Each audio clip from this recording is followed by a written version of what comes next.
Okay, so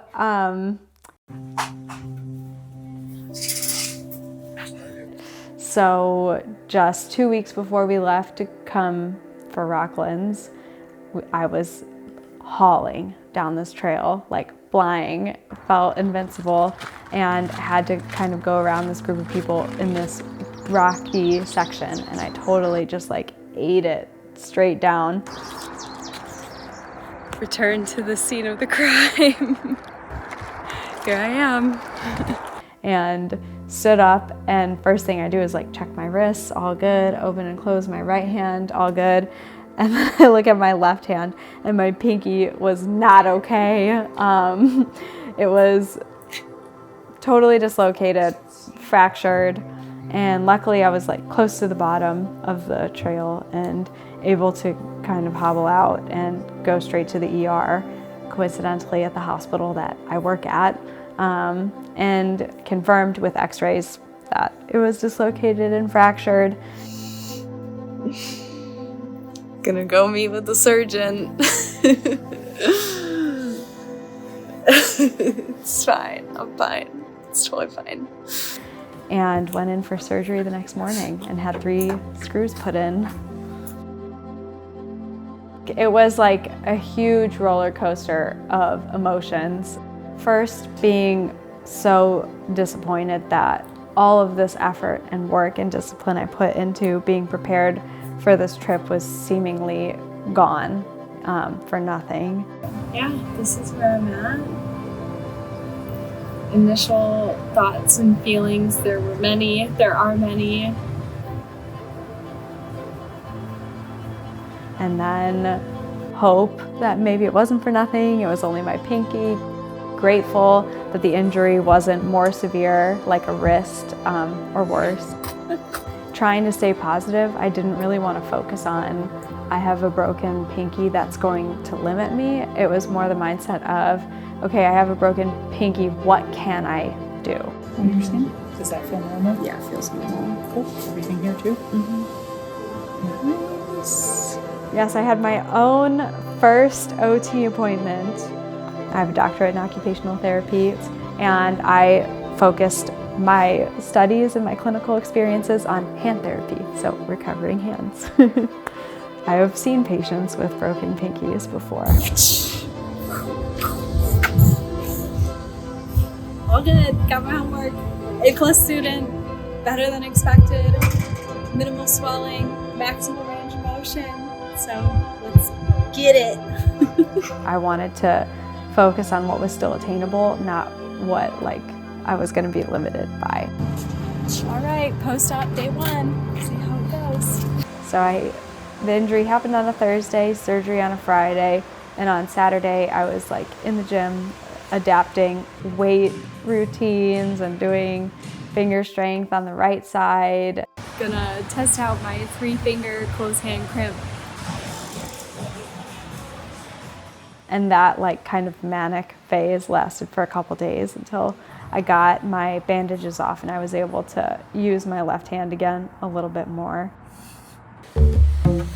First time climbing, day 4 post-op. I'm scared. I am.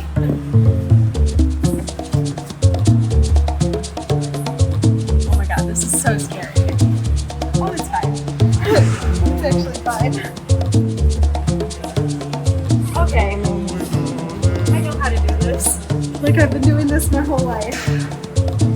Oh, what a relief. I could cry. We can do it! Oh my god. I'm crying a little bit. It's okay. Okay, trying my first V6 at 45 degrees. See how it goes. I was kind of constantly adjusting what I was able and comfortable to do. So I'm thinking tomorrow I'm gonna test the waters on some small edge hangs, small edge pulling, like trying, 4 mils without the pinky. Okay, pretty easy.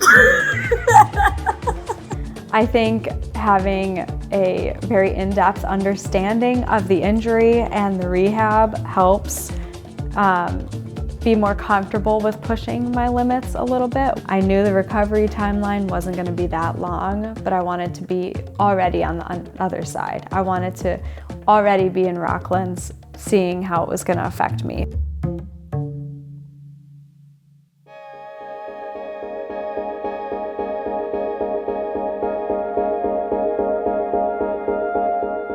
So the finger broke 2 weeks to the day before flying to Rocklands. I had just gotten my stitches out like 2 days before and seen the surgeon, who was like not super thrilled that I was going on a climbing trip 2 weeks after breaking my finger. There's not much that can go wrong other than re-breaking or re-dislocating. It'll be fine. But I really wanted to come. If I'm like gonna be injured with a broken pinky, I want to do it in Rocklands, not like sat at home.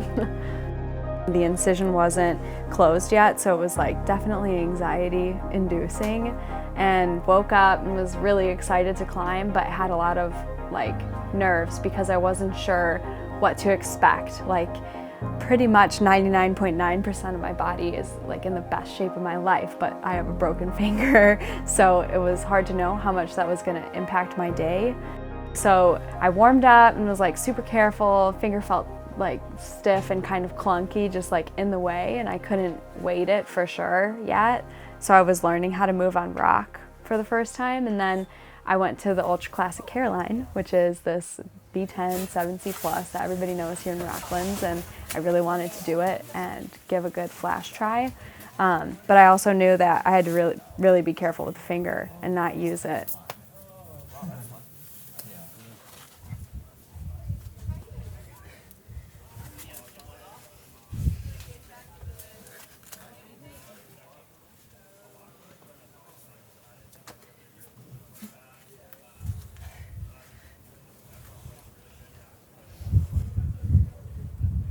As I went up, I like grabbed this hold and looked at my hand, and I saw the pinky was being utilized, and it felt like definitely really scary and kind of a wake-up call for me. Come on. Nice. Yeah. Like, I can't climb intuitively like myself. I have to be a little bit more aware of the finger. Yeah. Okay. How did it feel? How's the pinky feel? We'll see it in a little bit. It might take some ibuprofen. And then we moved on to another boulder called Pendragon, which the easiest move is the first move, but it like fully involves sticking the finger and the whole hand in this like crack, and it was extremely scary and hard to commit to. And ultimately I had to kind of like pump the brakes on that one, because like preserving the finger was going to be more important than doing this move this one time. But I did the rest of the moves and lined it up really nicely to come back and send later.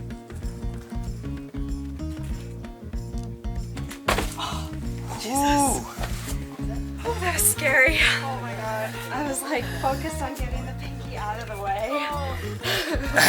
I was like, Shit out of me. I was like, close without it. Oh my god. Oh my god.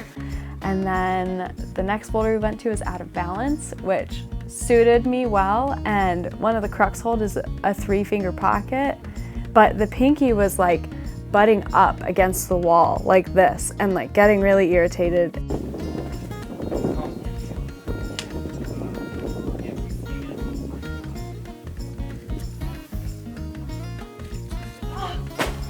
And it was at the end of a long day, so I think it was just generally angry with me, so I had to leave that one for another day too. And all in all, like, I got home and the finger was definitely like blown up, and I took a lot of painkillers and like anti-inflammatory NSAIDs and kind of like crossed my fingers to wake up the next day and like that it wasn't falling off or something. And yeah, I just kind of like took it day by day from there and like tried to be careful while still pushing myself in the ways that I could.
before I broke the pinky, I knew more or less what my level was gonna be. And then this happened and there was a lot of uncertainty, and that was the hardest part for me. Am I gonna be climbing V1 or not at all, or am I gonna be climbing double digits and up?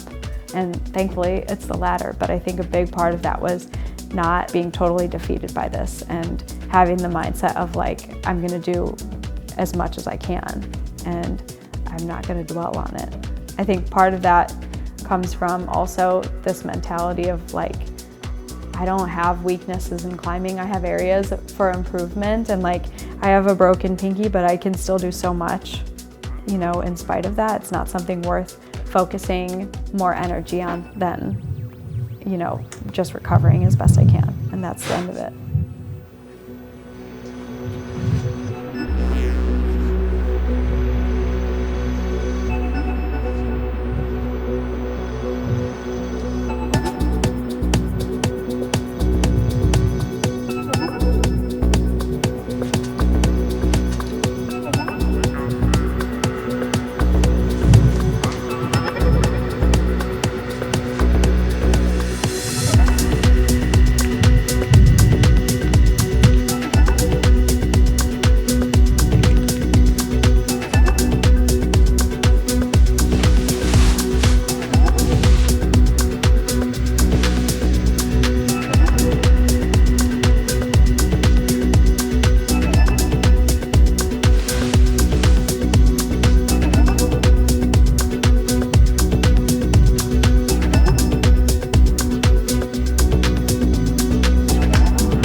That was awesome. I'm pretty sure the pinky was crimping. Probably.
I don't know, it's kind of gonna be like I hit it where I hit it. No, because I need the left hand to generate.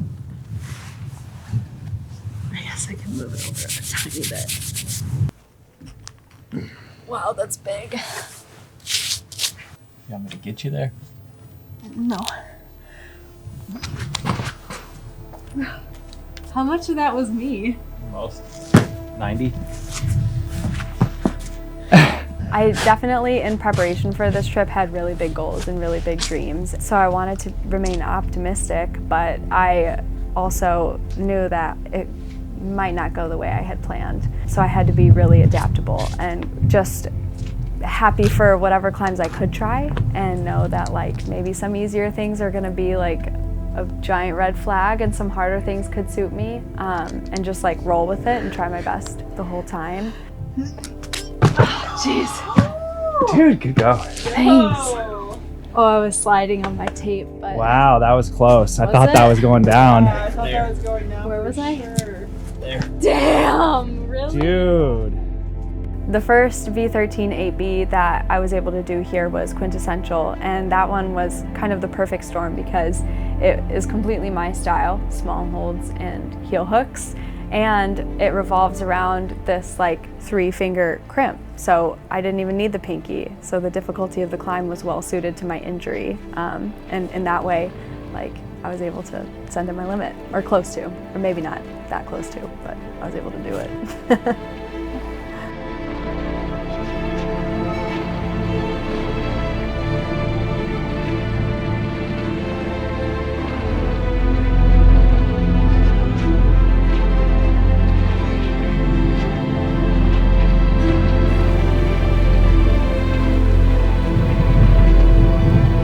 I think for me, the first success of this trip is showing up and trying my hardest despite like an obvious obstacle. Like being able to stay composed and being really open and unafraid to try at my limits despite it not being perfect. Oh, okay. That was cool. Yeah, Michaela. With like this injury, it's my first injury that's really kind of been a roadblock for me. I think being able to show up and still try really hard and push my limits and not like dwell on that or use it as an excuse or become like my narrative of how things are gonna go, I think like that's a success for myself and growth for myself. Got this.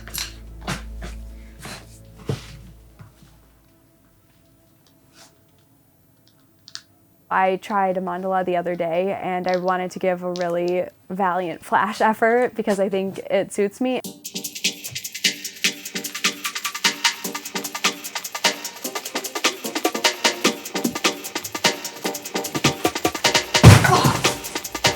And I did exactly that. Like my first try was incredible. Oh my God, I have adrenaline a little bit. And then there's a relatively large move to the lip and a really scary mantle. I just had to try. Yeah. And eventually when I did commit, I was able to stick the move first try. Holy shit. That is fucking scary. Woo.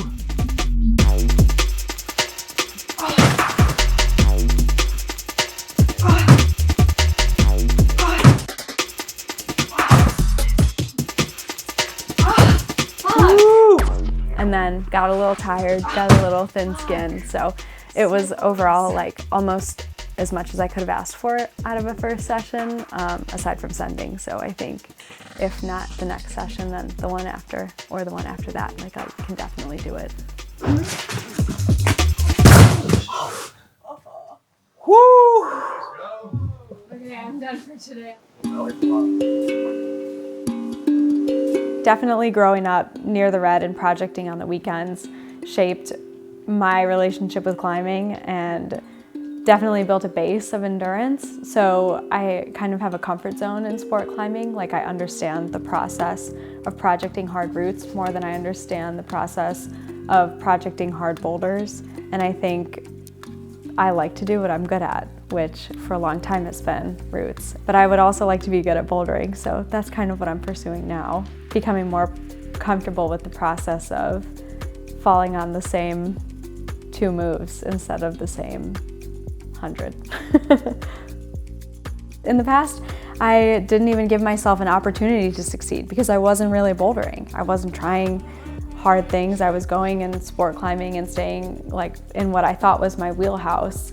But as soon as I started traveling and focusing on bouldering, I was like, oh, I'm actually capable of so much more. I couldn't do it that time. There was a time when I didn't think 5:15 was in the cards for me, and 5:14 and 5:13, you know?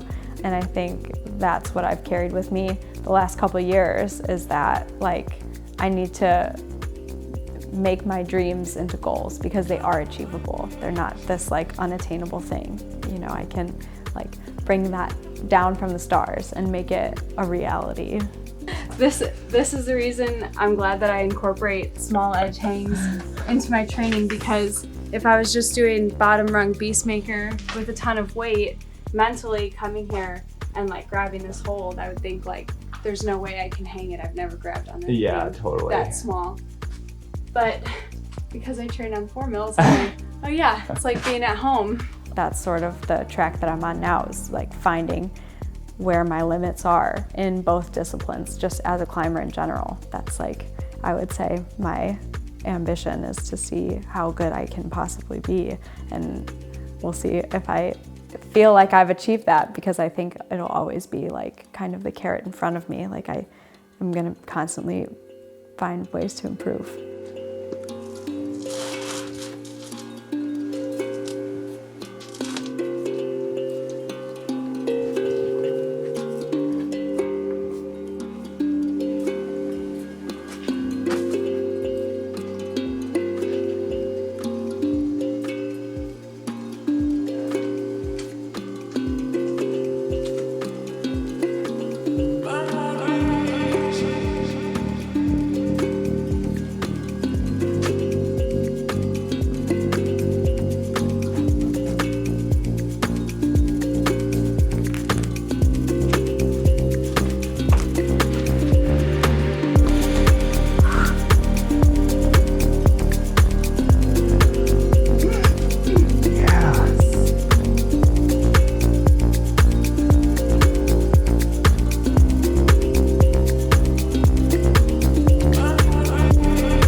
so sick. No bloody tips. Wow. Wait, really? Yeah, really. Genuinely shocked. One is a little leaky, but it's pus.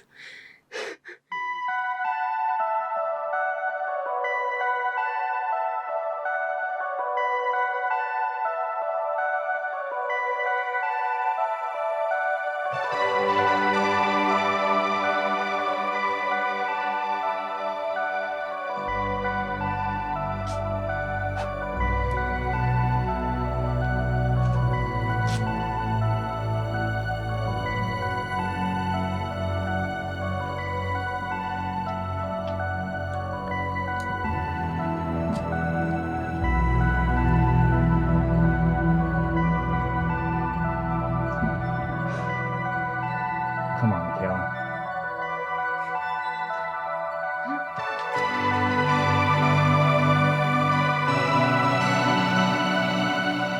For me, it was really important not to fixate on the negatives. I recently read something in a sports psych book that was like, negative thoughts are almost 100% effective, and I really took that to heart with this injury, feeling like if I was always thinking about how it was holding me back, or the climbs that I couldn't do, or the moves I couldn't do because of my broken finger, it would prevent me from doing all of these really amazing things that I've been so fortunate to send and try. And I think that was a big motivator in doing a lot of the classics for the area, like just being here and really appreciating Rocklands across the spectrum, from the easiest boulders to the hardest ones that I can try. I wanted to make the most of my trip.